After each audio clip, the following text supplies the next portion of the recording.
Hey, what's going on, everybody? Welcome back to the channel. In this video, we are looking at the NBA Prize Picks plays for Saturday. Happy Saturday to everybody. We have a nice NBA slate as we are gearing up towards the final stretch of the season. We have a lot of teams, especially in the Western Conference, in the mix. So things will definitely be interesting all the way down to the wire. Got some props I want to share with you guys today, so let's go ahead and get started. As always, if you enjoy the videos, appreciate it if the like button, subscribe if you have not already. You can check other links in the description. First prop today that I'm looking at, we have some decent games. You have one early game at 4 o'clock between the Clippers and Knicks. You have some decent props potentially there, maybe like Zubac's over points. That looks decent. Mitchell Robinson, definitely could look to his way as well. If you look at the points and rebounds for those two, I mean, Zubac's been playing really well recently. Robinson, he definitely crushes it on the glass too. He's had some big rebound performances.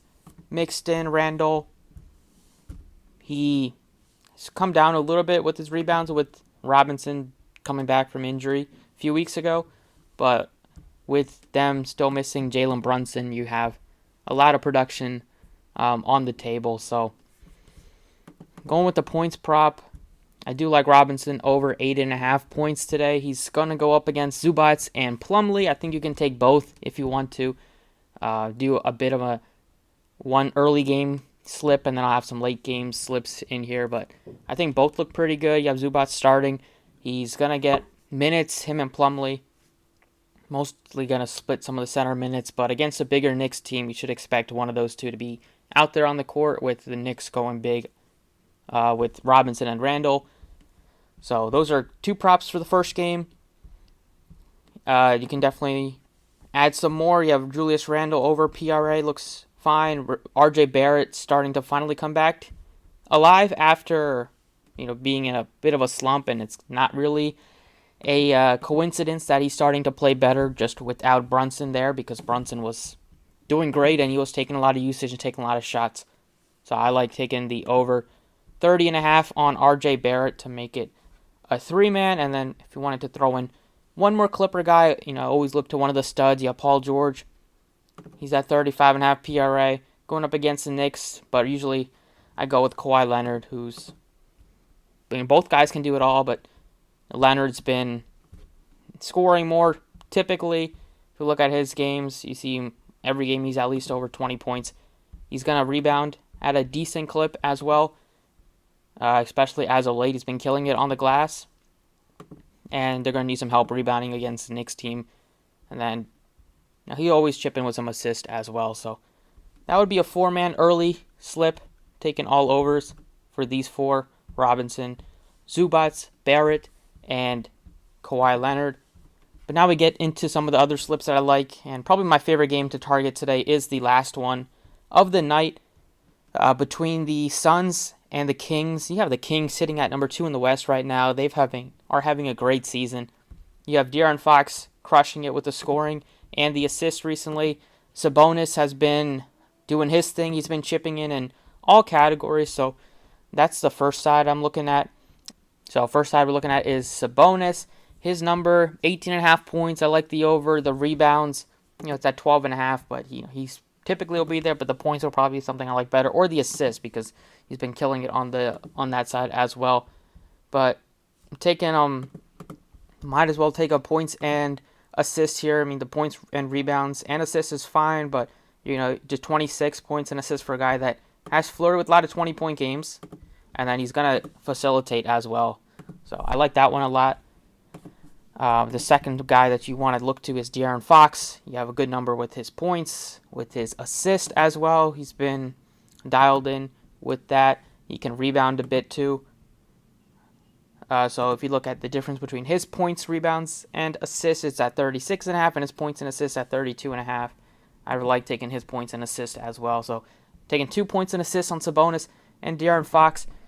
You have Devin Booker, who's been a red hot with Kevin Durant in there. He was still putting up mid-30s scoring, and then with Durant out last game, he put up 44, and Durant's going to miss some time. So it's back to Devin Booker just taking all the usage for the most part. Ayton will get some looks. Paul will get some looks. But if Devin Booker's hot, it's going to be the Devin Booker show. So I think he's going to chip in definitely with the scoring. The points is higher than it's typically been. So maybe if he's not shooting as well, you could see him facilitate more. But he's going to get the minutes. It's a good matchup. Both teams are just still a very tight race in the West with not a lot of losses separating the three or a lot of the 2 to 8 seeds basically. Even 2 to 10, it's pretty close. So I like Devin Booker to get me at least 43 PRA without Kevin Durant there. So that game looks pretty good to target. You also have some other Kings players like Keegan Murray's been doing well. His number's only at 10.5. You have Kevin Huerter. He can get red hot too. And these guys are just playing heavy minutes. So I like those three. You have SGA. Rumors that he was going to be limited a bit, but he continues to just do his scoring and not really. Still is playing good minutes. He's played 36 and 36 the last couple of games. And I like the scoring against the Pelicans. I mean, the Thunder are not out of it in the West. They still have a case to be made to get into the play-in situation. And they're going up against the Pelicans, who are one of the teams that they're looking to beat out in that race. So I expect SGA to still get the minutes. I don't know why they said he would be limited, but he wasn't. He didn't. Played 36 minutes, so sometimes these coaches just like to get into other people's heads. But, their Thunder are sitting at 31 and 35. The Pelicans at the 10 seed right now. They're 32 and 34. It's going to be a big game. So expect SGA to do his thing. That is the fourth prop. They don't have any props right now with the Pelicans guys if you wanted to run it back with like a Brandon Ingram. But there's another decent game. Vooch finally had a semi-good performance. Gets a good matchup against Houston. You have DeRozan's been quieter in the second half of the season. I mean, the Bulls very disappointing season this year. But I would probably like Vooch the best. But on the other side, you have KJ Martin sitting at 12.5 points. And I know that Kevin Porter Jr. is going to make his return after missing one game. But I still like this number on KJ Martin. He's playing good minutes, high 20s, low 30s. You're going to get every single game out of him. And he's just super consistent. He's very efficient shooter from 2-point land. Gets to the rim when he wants to. He can make easy layups and dunks. And he can hit the three at times. So only need 13 points out of him. I think he can definitely get it done. Sengun's starting to at least score a little bit more. He was really bad for a stretch, but he's starting to come around. You have Banchero. Tough matchup, but he's been good recently if you wanted to ride his hot streak. And then you have some of these Jazz pieces, which shout out to like Markkanen and some of these guys on the Jazz that are still fighting, even though they're really, really thin, with Clarkson missing games recently, and they're still in the mix in the West. They have to win this game. I mean, they should win it against Charlotte, but they are just pretty thin. They just don't have their piece of what the team did not set them up nicely with the trade deadline. But they haven't quit, so that's good news for them.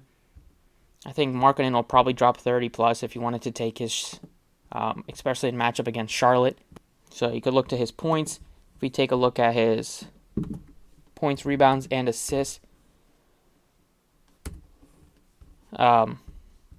his numbers at 39.5, which looks okay. I mean, maybe the points will look better. The rebounds is at 9, which could be an underlook potentially, but it's just going to be a game that's going to be high scoring. So I think he's definitely one guy to look to if you wanted to play anybody on the Jazz.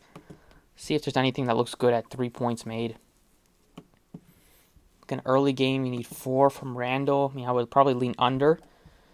But looking at another piece of games would be the Grizzlies, just with not having Ja there. Dylan Brooks he's at 13.5, which looks okay. But usually I've been going to Desmond Bane. He came through against the Clippers. He's missed it last couple of games, but his number has gone down to 23.5 points, which I don't hate. But probably the guy that I like the most is Tyus Jones. He's just pretty consistent, does his thing. Should be at least a close game. If not, they should win easily with the Mavs missing Luka and missing Kyrie. So even though the Grizzlies are without Ja Morant today, they haven't posted any of the other props on Dallas' side, but You probably want to look to Hardaway's scoring, Hardaway's points once that gets posted, Christian Wood's points and rebounds. But I like Tyus Jones over 27.5 PRA, KJ Martin over 12.5 points, SGA over 31.5 points, Devin Booker over 42.5 PRA, Fox over 32.5 points and assists, and Sabonis over 25.5 points and assists. And like I said, Desmond Bain is another one that I like if you're making multiple slips. Once they post the other side of that game, you're going to look to Hardaway's points, Christian Wood's points and rebounds. Just going to be a lot of value today. This actually looks like a decent slate. So hopefully comes through. Thank you for watching. Best of luck, and I will catch you all next time.